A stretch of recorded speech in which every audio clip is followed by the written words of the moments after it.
My name's Brittany, and by the time I turned 28, I'd built a solid, independent life for myself.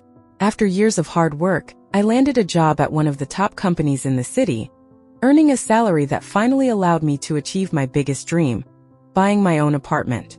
It wasn't anything flashy, but it was mine, and that made it perfect. One sunny Saturday afternoon, my younger sister Ashley showed up at my door unexpectedly. At 23, she still lived with our parents, a setup she'd always seemed perfectly content with. She liked to say she was figuring out her life, while mom and dad covered her expenses. But something felt different this time. As soon as I let her in, she wandered through my apartment like she was seeing it for the first time, even though she'd visited plenty of times before. She ran her hand along the countertops and peered into every corner. "Your place is so nice, Britt," she said, her voice tinged with envy. "You're so lucky." I couldn't help but laugh. "Lucky? Ashley, you know I worked my butt off for this place." She turned to face me, and to my surprise, her eyes were brimming with tears. "I can't take it anymore," she blurted out. "Living with mom and dad is suffocating. They're holding me back from being independent." I almost choked on my coffee.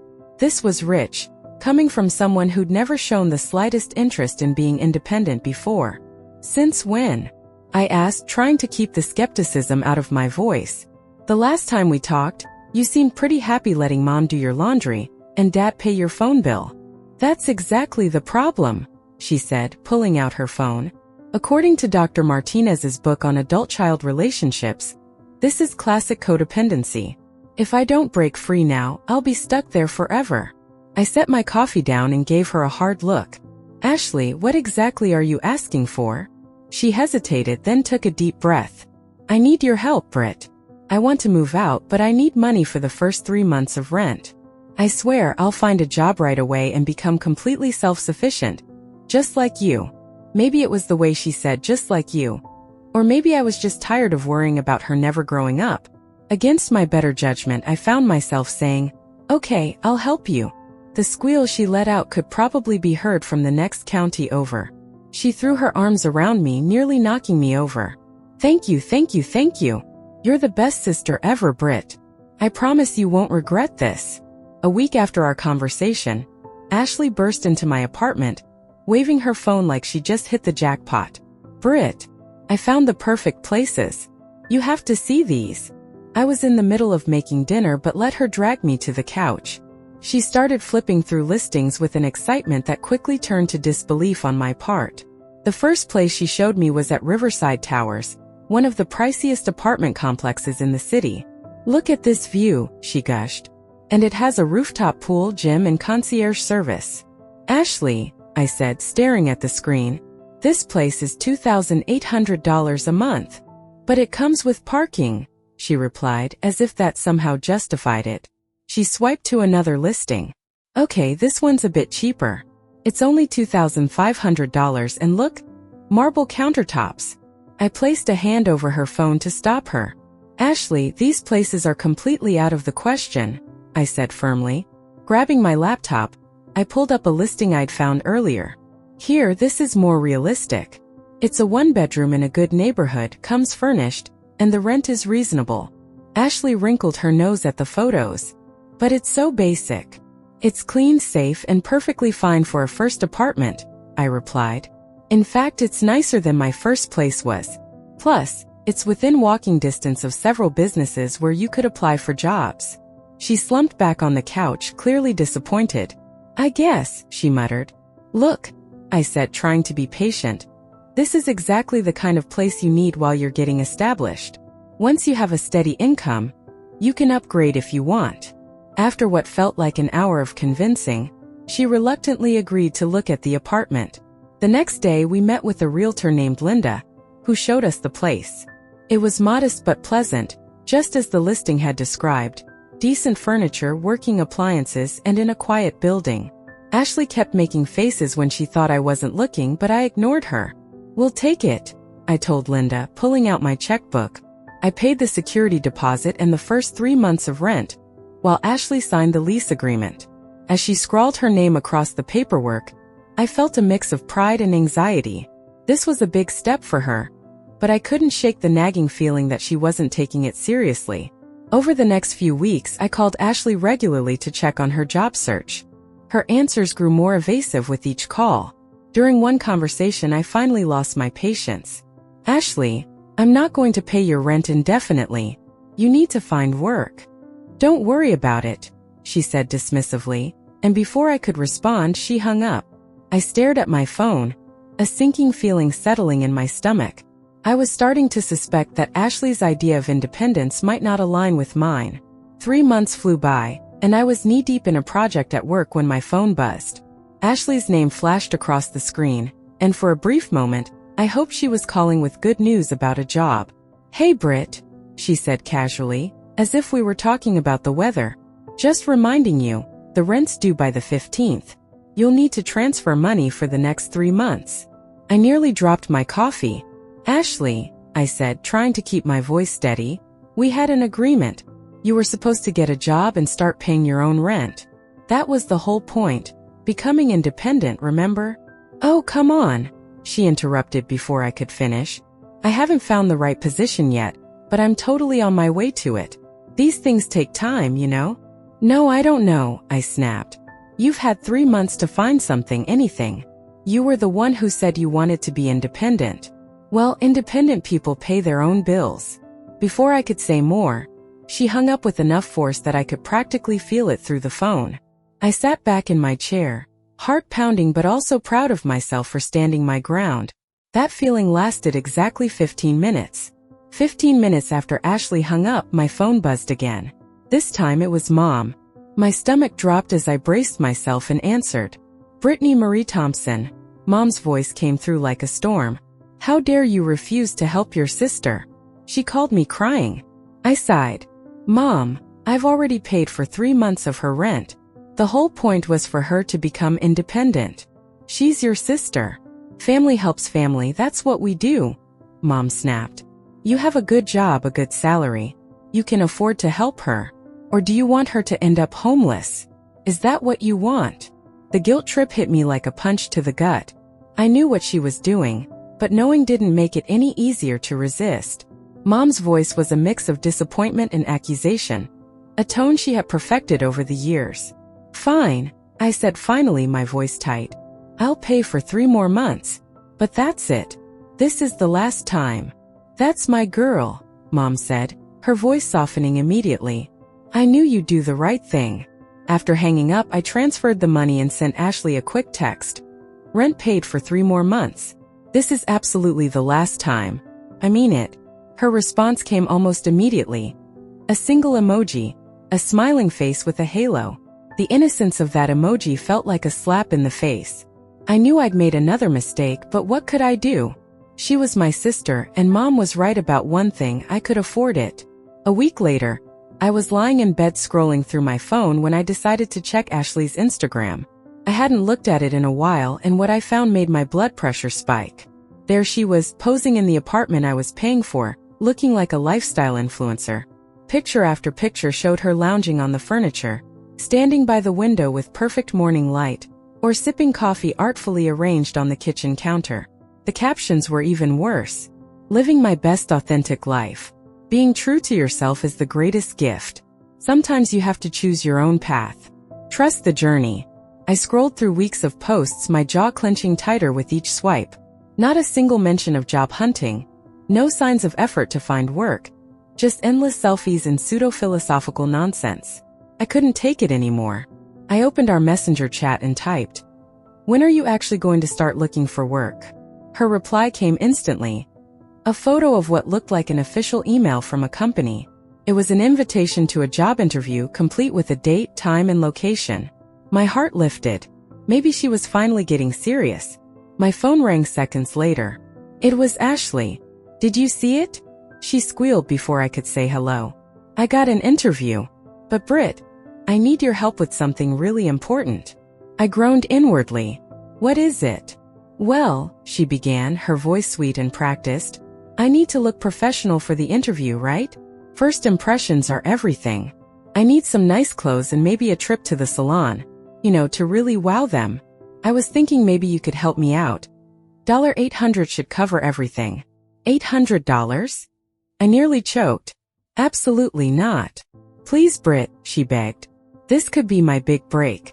I promise I'll pay you back as soon as I get the job. You want me to get the job, don't you?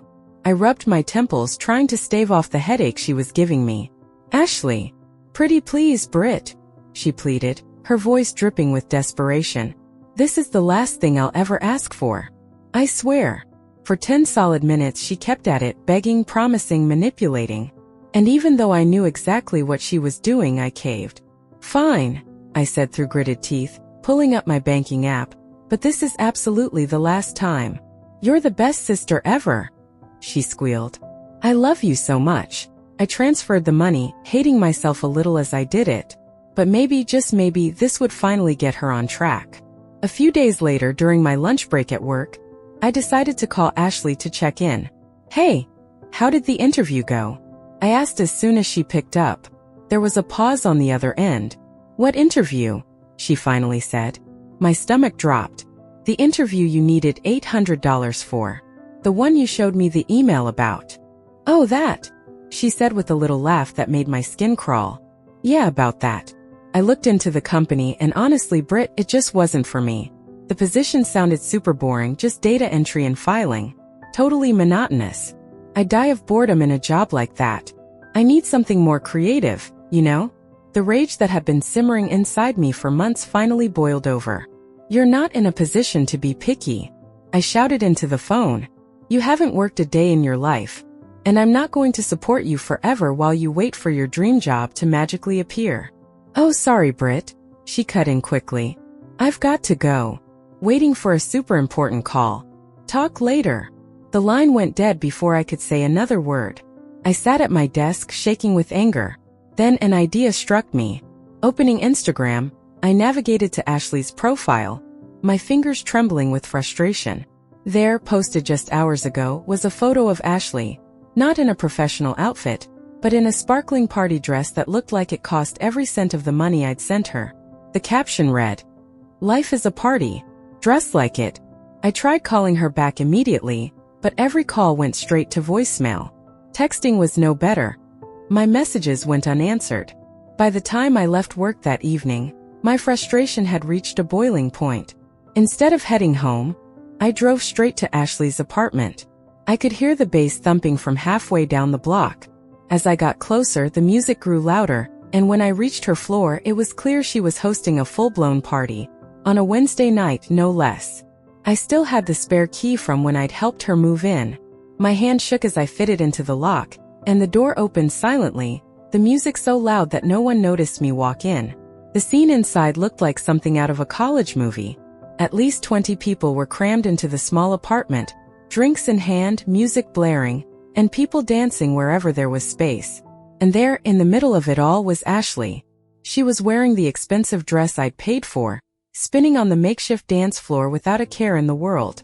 I was about to march over and confront her when the music suddenly cut off. In the momentary silence, I heard Ashley's voice loud and clear. "You guys want to know the best part?" she said, her words slightly slurred as she raised her glass. "My rich, successful sister Brittany. She pays for all of this." She gestured around the room, nearly spilling her drink. My feet felt frozen to the floor as I listened, the shock of her words hitting me like a freight train. "She actually gave me $800 for interview clothes," Ashley continued, making air quotes with her fingers. "Can you believe how stupid she is?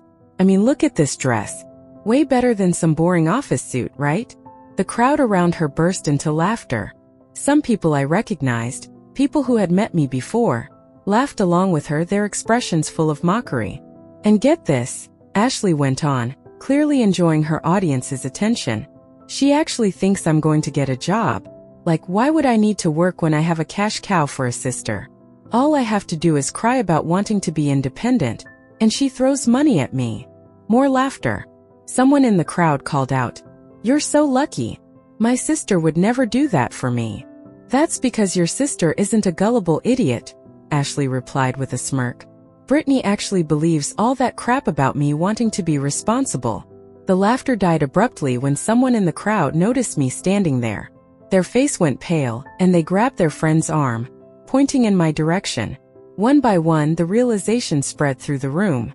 Ashley followed their gazes, her smug grin freezing as she spotted me. The color drained from her face, and her drink slipped from her hand, shattering on the floor. I stepped into the middle of the room, the sound of my heels clicking against the hardwood floor loud in the sudden silence. Every eye was on me as I stopped in front of my sister. My hands were shaking, but my voice was steady when I spoke. "So this is what you really think of me?" I said, looking her directly in the eye. "This is how you treat someone who's tried to help you. You lie to me, manipulate me, steal from me, and then laugh about it with your friends. You think I'm a fool." The silence was deafening. A few partygoers quietly began gathering their things, trying to slip out unnoticed. Ashley's shock wore off and a calculated look crossed her face, a look I'd seen before but had never fully recognized. "What are you going to do about it?" she asked, her voice taking on a whining tone but with an edge of triumph. "You'll keep supporting me anyway. You know why? Because if you don't, I'll just tell Mom and Dad, and you know whose side they'll take. They always do. They'll make your life hell until you help your poor little sister again." I didn't say another word. I turned and walked out of the apartment, my head held high. The weeks that followed were strangely quiet. Ashley didn't call, and neither did Mom or Dad. It felt like the calm before the storm, and I knew it was only a matter of time before the other shoe dropped. 3 months later, the silence ended with a single message from Ashley. "Rent's due for the next quarter. Need money for food and clothes too. Send it ASAP." The audacity was breathtaking. After everything that had happened, she still treated me like her personal ATM. I took a deep breath, then typed back a simple response. "No, I'm not paying anything else for you. Ever." My phone immediately started buzzing with calls from Ashley. I let them ring out, a strange sense of calm washing over me as I ignored each attempt. Then, as expected, Mom's name flashed across the screen. "Brittany," she said, her tone sharp. "We need to have a serious conversation.